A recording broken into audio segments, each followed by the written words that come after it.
Hey everybody, welcome back to OPETHIAN Music Theory. Today we're going to be taking a look at the song Heart in Hand off of In Cauda Venenum, which is, strangely enough, become one of my favorite Opeth albums of all time. This song, like everything Opeth does, is just another example of essentially throwing out the rulebook and just playing from your heart, playing what sounds good.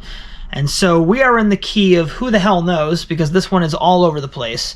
The intro to this song is power chord structure, and I'm not really going to talk about it. I'll just give you a little bit of a sonic preview here.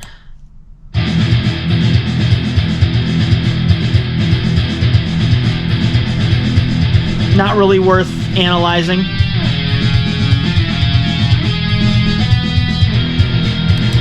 But the part I do want to check out is the interlude. We're going from a G sharp minor to an F sharp minor to an A minor, and then we're going from a G sharp minor to an F sharp minor to an A minor to an A diminished. So let's pull that out of the audio here so we can hear it. G sharp, F sharp.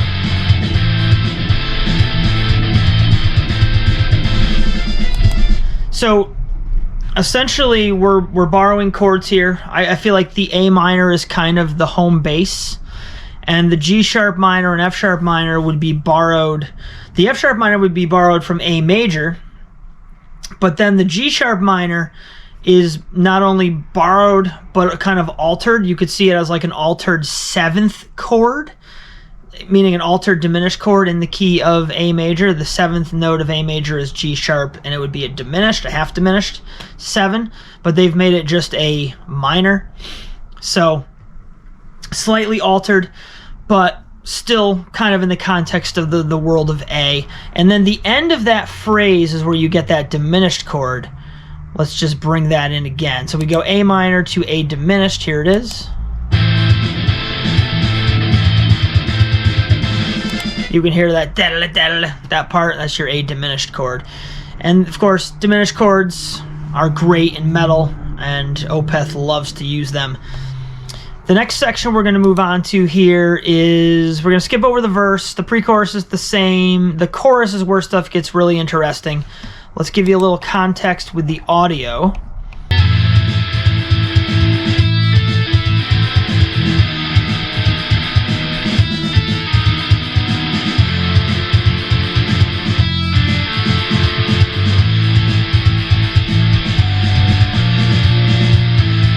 So this section's amazing, as they all are. We're starting off with an A minor chord, and then we're going up to, the tab is telling me this is a B7, for what it's worth. A minor would be the 1, that's kind of our home base for this one.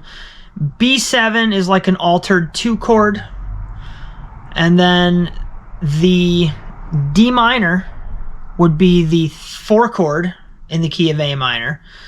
And then they throw in an A major, which is the parallel major of A minor. And then they throw in a G minor, which is neither in A major nor A minor.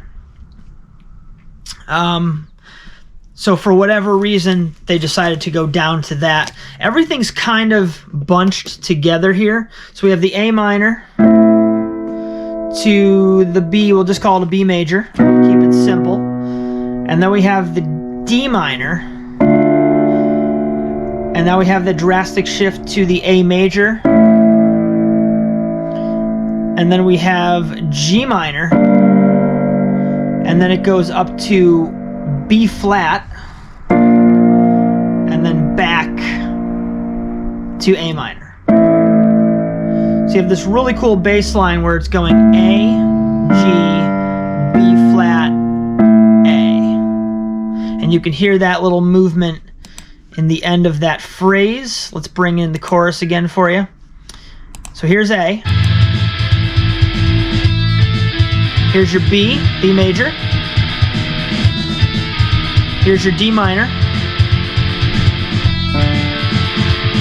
A major, G minor, B flat, A minor. So that's where you get that very distinct bass line. All right, one more section. as I said in the beginning, this song is harmonically all over the place, and fortunately and unfortunately, that makes for very interesting listening, but not always the easiest in analysis when it comes to Opeth. But the outro does this incredibly beautiful 2-chord progression where we're going from E major 7, power helps, E major 7 to D major 7. And both of those chords are major 7s, so they have the same quality, and they're just a half or a whole step apart. And they both, that major 7 kind of has a very relaxing kind of vibe to it, especially in the context of what they're doing in the song. Let me see if I can locate the part of the song that is in. Alright, so it would be this part, which is the best part of the song.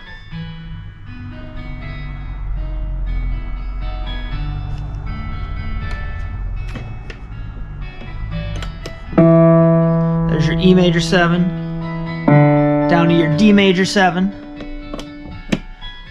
Now, as far as the analysis goes, there's no real situation as far as major and minor keys go where you're going to have 2 major 7th chords a whole step apart. It's just not going to happen. As a rule, you only have 2 major 7 chords in a major scale. So, and they're not touching each other. It's the 1 chord and the 4 chord.